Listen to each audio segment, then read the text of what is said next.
wanted to come back? I mean, I know you did, but let's just say, I mean, here's the way I look at it.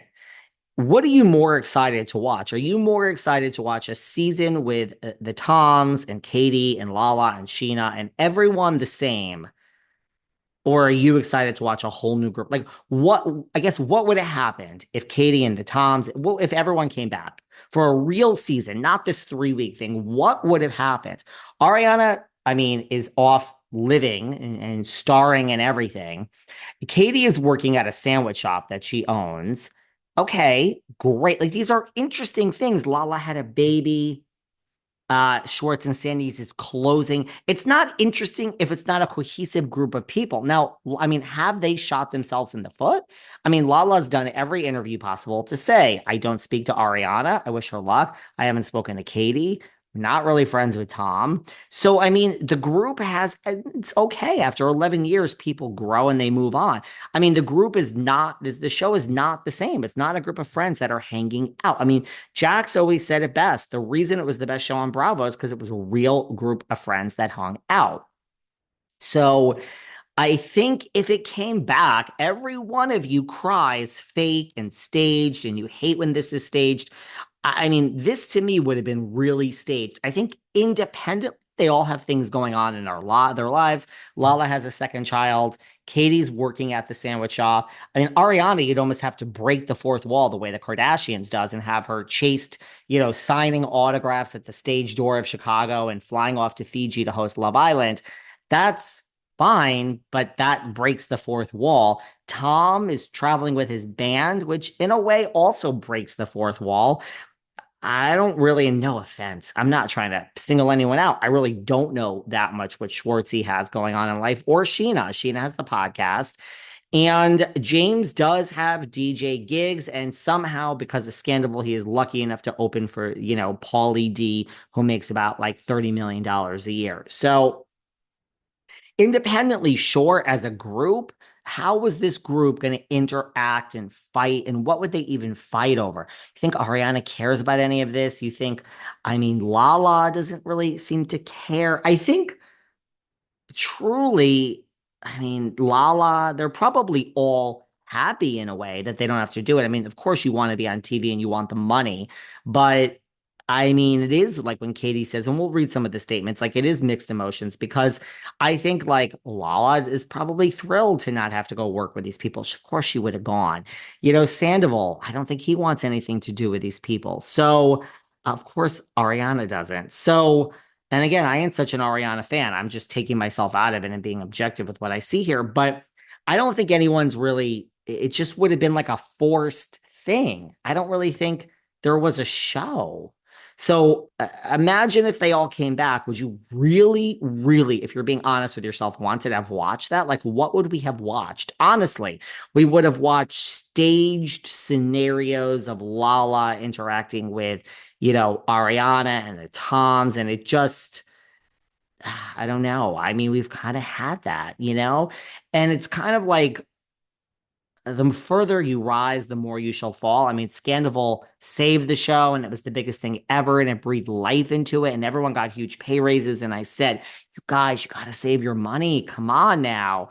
I mean, the difference with someone like a Kyle or a Sutton, like these guys had no money before this. So 11 years, 9 years, however many years you were on the show, I really hope they save some money. That's the key. Just because you make, $600,000 a year, trust me, it can go so quickly if you don't have a long-term game plan. Who are the winners and losers? I think obviously LVP wins. I mean, she has Vanderpump Villa, and that didn't do great. But wait, Stassi is coming to Hulu, and she has her own show on Hulu. And let's like make part of giving her own show a mandatory. She has to appear on Vanderpump Villa. A win for Lisa, a win for Hulu, a win for Stassi. She really doesn't care. She'll do that and then she'll go on to her own show. She also has, we'll talk about Stassi in a minute, her own, the whole podcast thing. So LVP obviously wins from this. It makes no difference to her. She will be the one constant between season 11 and 12. Ariana wins. Again, if Love Island did it great, she'll go back and she'll host it again. She has Broadway Macy's Day Parade. She's right here. You get paid for that. So I mean, she has opportunities. Look, I think that to me, the people that seem to, and look, I don't know what people have going on in their life. And by the way, we'll get into Jax and Doute in a second. It just shows you that whoever's on the losing list today doesn't mean that they're a loser. But to me, I don't know what Scheana and Schwartz the most. Now, Scheana has a podcast and it's not nothing. It does decent. I mean, again, there's a podcast company. I mean, so I don't think Sheena's raking it in. I have to see how many days a week. I know the numbers on a podcast like the back of my hand because that's what I do when I do this consulting, but is she every day of the week? I mean, is it just one podcast company involved? I really have to look under the hood of the car. So she's doing possibly okay, but not like killing it. So I don't think Sheena's such a winner from this. Schwartz, I mean, I know I make fun of him, like, duh, like he doesn't even know what fucking year it is, but I truly don't know what he has going on in life. And I'm not even trying to be mean. Like, what does Schwartz do? It's a real honest question. I understand Sheena goes to a podcast studio once a week, I believe it is, and records an episode. But what does Schwartz actually do? Well, maybe he'll have a podcast, but guy, you got to show up and talk. So let's get back to Schwartz. I think Schwartz is one of the losers of this. I think Sheena is one of the losers of this. And Katie, look, something about her, I mean, everyone says is doing well, and I think there's still a line out the door. Okay, great. I don't think Katie's such winning from this. It's like, look, it's a hard business. Schwartz and Sandy's is closing.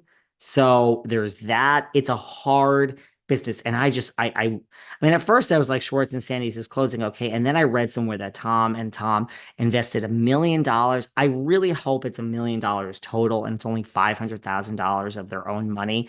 Like, people want me to invest in things all the time and I say no. Like investing in something other than myself and sitting here, but I've always done the other company I had before this was very little startup. I love an investment opportunity with little startup costs, or I love something like a Skinny Girl or something that I just get it. Like I see the branding, I see the marketing, it solves a problem in the marketplace. Other than that, I mean, everyone wants to have their own soiree and this and that and Pinot Grigio and a book deal and all of that. No, my advice would be like, you want your own wine line? No. You want to write a book? No. Unless you get a huge advance to write a book, forget it. There's no money in fucking writing a damn book. Like, yes, I think Stassi made money, but it's very, very hard. So I just think all these things that sound fun and I'm going to do this. And I say no. I say no to any business idea or most of them. Keep your fucking head down and just save and just figure out how to work. So it's a hard business. Schwartz and Sandy's is closing. The sandwich shop seems to be doing okay. That's great. Will it be doing okay in 5 years when there's no Vanderpump Rules on? I don't know. It has to have